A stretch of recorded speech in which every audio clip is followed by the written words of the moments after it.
Jesus tells a story of a father who's got two sons. And the father goes to the first son and says this, like, hey, go work in a vineyard today. And the son's like, no, I'm not going to go. But later, this son ends up going to the vineyard to do the work. Then the father goes to the second son and says the same thing. It's like, hey, go in the vineyard and do the work. And the guy's like, yes, sir, I'm going to do it.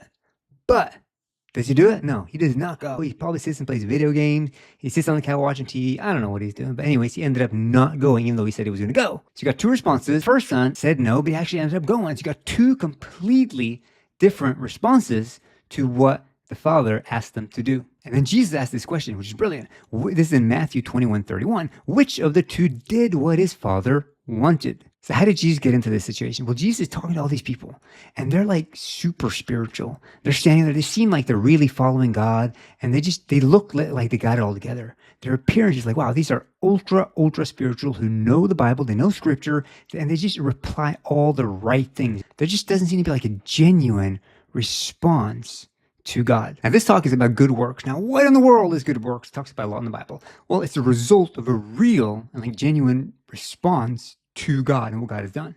So it does not make you right with Him. It's very important. It just shows that there's something inside of you that has changed.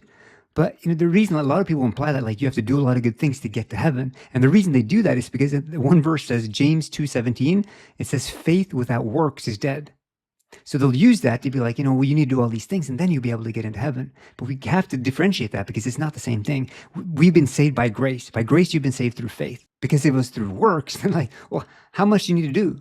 How much praying do I need to do every day? How many hours is enough? How many homeless people do I need to feed today? Or how many poor people do I need to give to? Or how many churches do I need to plant today? What is enough to get to heaven? So it's not about works, but there is a genuine response in people where you can see hey, this person is a changed person. And that's what you're looking at. And this is the whole story is about the two sons. There was a real and genuine change in one of them. He said all the wrong things, but his heart changed. And that's what God is looking for.